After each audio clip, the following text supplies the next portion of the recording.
Greetings. Am I exhibiting a lack of open-mindedness, or is my spouse perhaps displaying excessive naivety? A dispute has arisen between my husband and me, leaving me emotionally drained. My name is Alice, and I find myself in my 30s.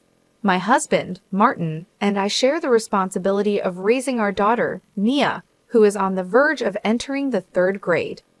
Our familial unit, previously including my retired father, now numbers 3, as my father has embarked on a 2-year overseas assignment offered by a certain company. The discord originated with the prospect of accommodating my nephew, Philip, who is set to commence his college education. Given our proximity to his chosen institution, Martin was approached with a request for Philip to reside with us during his academic pursuits. The proposition entails his stay until he achieves financial independence through part-time employment, yet specifics regarding the required savings or timeframe remain elusive. Personally, I harbored reservations about sharing living quarters with a young man whom I encounter primarily during extended family vacations. My home-based professional responsibilities further diminish my enthusiasm for the notion. Upon voicing my concerns to Martin, his response was unforeseeably defensive. His retort questioned my lack of trust in Philip, leading to an impasse where neither party was willing to yield. Initial discussions involving Martin, Thomas's wife, and Philip himself had exhibited unanimous support for the idea. Philip explicitly expressed his desire to be under our care. Martin, however, appeared oblivious to the underlying complexities, dismissing any apprehensions about Mia, and regarding the situation with unwarranted optimism. Our disagreement persists, with no resolution in sight. As the proprietor of the house registered under my name, I proposed deferring the decision until my father's return, urging a collective discussion. Martin, however, resisted this proposition, asserting that involving my father was unnecessary and advocating for a swift resolution over the phone. This stance, coupled with his encouragement for Philip's independence, raised doubts in my mind regarding the sincerity of Martin's intentions. The house, though aged, offers ample space, leading me to suspect clandestine discussions between Martin and my in-laws, with Martin striving to maintain a favorable impression on Thomas. Communicating via text during work hours, Martin suggested that the decision could be made without involving my father, emphasizing the surplus of rooms available. Despite my reservations, Martin remained steadfast in his opinion, refusing to budge until a decision was reached, thereby exacerbating the existing deadlock. It is disconcerting to contemplate anyone's displeasure upon discovering that their relatives have been relocated to their residence without consent, especially when they are not present. Martin, however, exhibits a noticeable lack of comprehension. When I inquired about the possibility of our relatives residing rent-free simply due to familial ties, he asserted that they were willing to remit $200, deeming it sufficient for one person. The basis for the in-laws' notion of adequacy remains unclear, as I am convinced that this amount is inadequate by any reasonable standard. The question arises, does $200 cover only monthly groceries? I limit the absence of prior consultation between Martin, Thomas, and me. If only they had sought my input earlier, I could have engaged in a thorough discussion with my father. However, I suspect a reluctance to consult him in advance, perhaps due to his benevolent yet stubborn nature, leading them to anticipate certain conditions.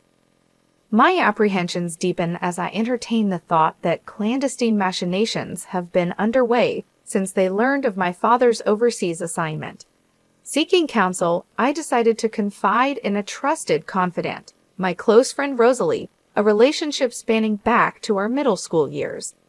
Recognizing the gravity of my situation, Rosalie promptly adjusted her schedule and suggested a private setting to ensure our conversation remained confidential. It felt serendipitous, as we hadn't caught up in a while. Initially engaging in light conversation, we eventually delved into the heart of the matter. I recounted the entire narrative to Rosalie, detailing Philip's request to move in while pursuing college, with vague assurances of financial independence. Martin, seemingly receptive, deferred the decision to me. Complicating matters, our residence is registered in my father's name, and he is currently overseas, adamantly refusing to engage in any discussion on the subject.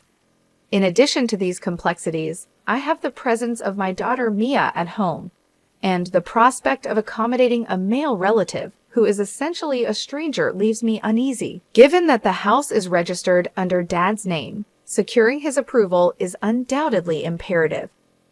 My suspicions regarding the timing of this proposition intensify, particularly as it coincides with Dad's absence from the country.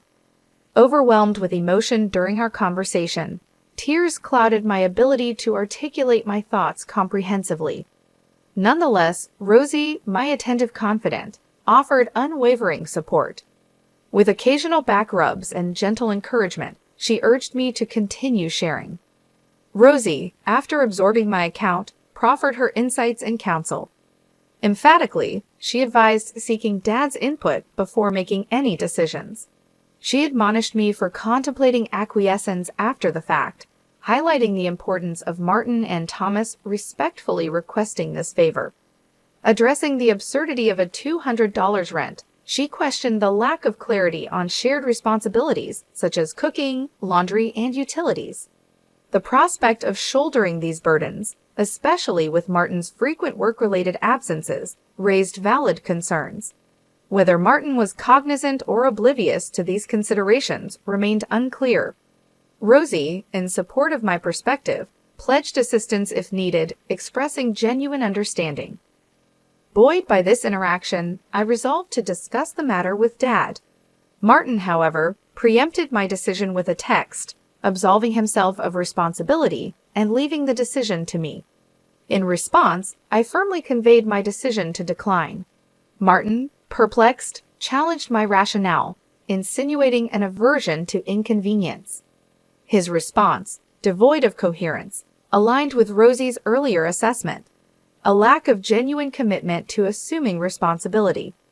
Realizing the need for a more substantive conversation, I determined to engage with Dad at the earliest opportunity. Martin's underlying concerns about potential conditions were evident. Even if Dad agreed, stipulations such as a curfew, household contributions, and academic diligence would likely be imposed. Given Philip's involvement in karate, weekend attendance at classes might also be required to instill discipline.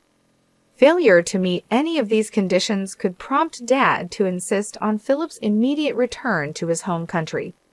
Yet, in the face of potential conditions, I acknowledged that if Philip truly required this favor, my inclination was not to be perceived as heartless. The following day, I reached out to Dad as planned.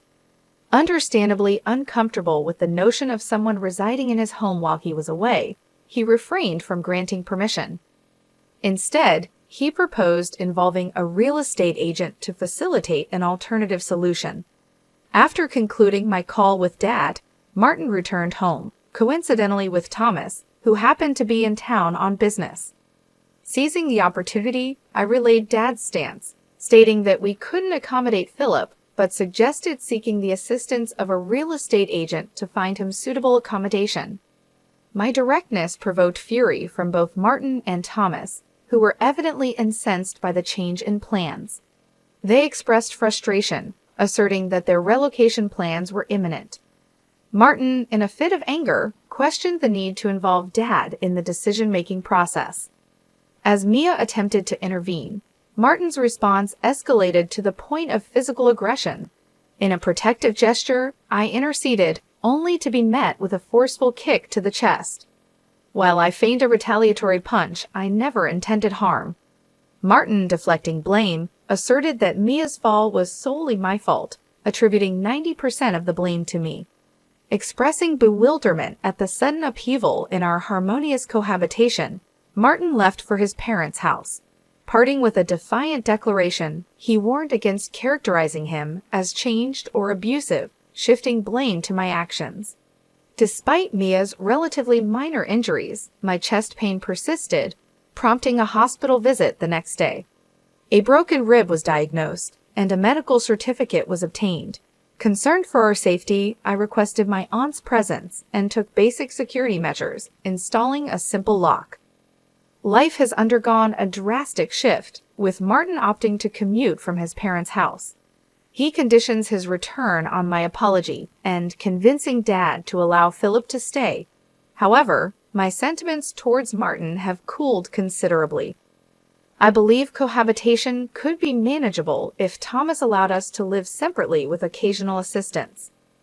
The insistence on living together remains perplexing. I question the fragility of familial bonds and whether distant blood relations should supersede the well-being of close family ties. Despite my contemplation, answers elude me. For now, my primary focus is ensuring a safe environment for Mia. Even if Martin were to return, my concerns persist, and divorce is now a consideration. My best friend, Rosie, was correct. The idea of letting a relative, even a family member, reside in a house under my dad's name is unthinkable. I plan to seek advice from my dad again. An update 2 months later. Following heated arguments about allowing my brother-in-law's son to move in with us for college, the divorce has been finalized. After informing my dad about the details, he expressed his intention to return to the country. I had a conversation with Mia, explaining that we would no longer be living with Martin due to the divorce. Though she seemed saddened, she didn't voice any opposition. Witnessing her emotional response tightened my chest, both physically from my rib pain and emotionally from the strain. In my search for legal representation, Rosie once again proved invaluable, connecting me with a divorce attorney. Martin, since returning to his family home, maintained complete silence, ignoring my texts. When Dad and Martin finally spoke over the phone upon Dad's return, Martin insisted that the broken rib was 20% my fault and 80% mine, claiming victimhood. Resisting further inquiry, Martin asserted, "I don't owe you any explanations." When the topic of divorce arose, he was initially defiant, telling me to proceed if I wished. However, during mediation, Martin's stance softened, leading to a settlement involving compensation for the divorce, child support, and damages for the abuse towards Mia and me. In a surprising turn, Thomas reached out to apologize, and revelations about Martin's undisclosed actions came to light. Initially, Martin had promised to contribute $200 for Philip's living expenses, a detail he had withheld from me.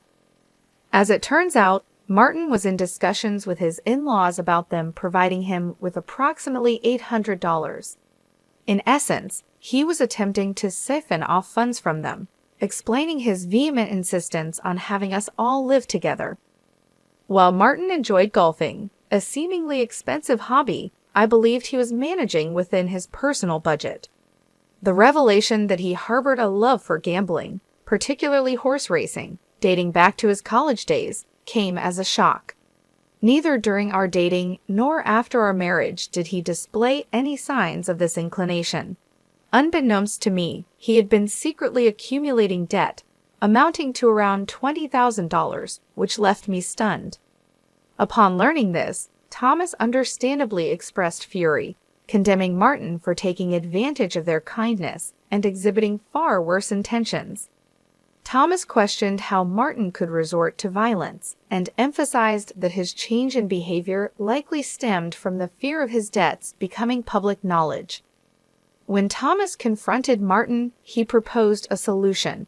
Martin could stay at their old house, contributing some funds for living expenses while commuting. Thomas naively trusted Martin and felt gratitude, assuming the arrangement was settled. Upon revisiting this with his wife and acquaintances, they realized the imprudence of their behavior and extended a thick envelope as a gesture of apology. Clearly, it contained apology money. However, forgiveness towards Martin was not on my agenda. Despite being unaware of these financial matters, I still harbored trust issues towards Thomas. In my view, if they had the means to prepare that much money, they should have supported their son from the outset, aiding him in becoming self-sufficient and preventing the current predicament. I politely declined Thomas's offer, and he extended his apologies once more before leaving. Several months post-divorce, Mia and I have been attending counseling twice a month. Dad's return overseas prompted occasional requests for support from my uncle and his wife, contributing to a sense of stability. However, an unexpected letter arrived from Martin. Despite my initial reluctance to open it, I sighed and decided to read it before discarding it. The letter was disconcertingly self-serving, with Martin expressing regret for losing his temper and acknowledging his financial struggles. He insinuated that honesty might have offered a solution, questioned Mia's loneliness without a father, and asserted his commitment to change for the better. The letter concluded with a suggestion to reconsider living together as a family once his debts were settled. Recognizing the self-serving nature of the letter, I shared it with my uncle and his wife. Concerned about potential risks, they promptly contacted a lawyer to arrange a restraining order. The terms stipulated that any future contact from Martin would incur a demand for $1,000 in emotional damages each time. The threat of reporting him to the police for stalking was formalized in a document sent to Martin. Though apprehensive, my uncle and his wife assured me that they would handle the situation. In an unexpected turn, my in-laws, perhaps feeling guilty, are cooperating and monitoring Martin. Seeking Thomas's assistance through the lawyer revealed that Martin is currently mentally unstable. While still employed, he occasionally mutters to himself, causing worry even to Thomas, who has facilitated his counseling. The realization that Martin had taken out loans in secret and could resort to violence brought relief for the decision to divorce. Gratefully, I can work from home without financial concerns, and Mia is gradually settling emotionally while attending school. Hoping for calm days ahead, I aim for a peaceful life moving forward. My name is Ashley. At 32, I find myself deftly managing a desk position at a modest firm while also overseeing the affairs on the domestic front. Gilbert, my husband, and I encountered each other through mutual acquaintances, and we've now celebrated 3 years of marital bliss. The initial honeymoon euphoria has dissipated, leaving behind a settled tranquility. Our day-to-day existence is predominantly stress-free and harmonious, a cocoon just for the two of us. Ashley, did you truly infuse the suplex flavor with chicken bones and vegetables?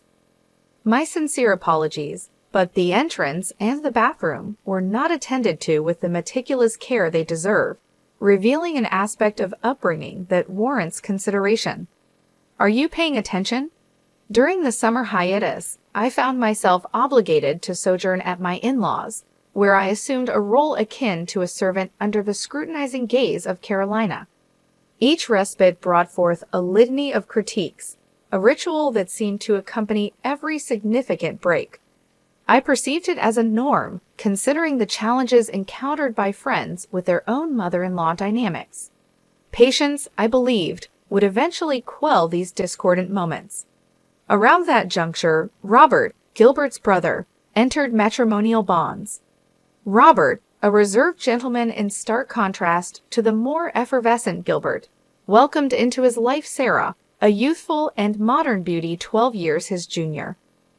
The union, albeit seemingly unconventional, filled Carolina with exuberance, heralding the first Christmas with the newlyweds.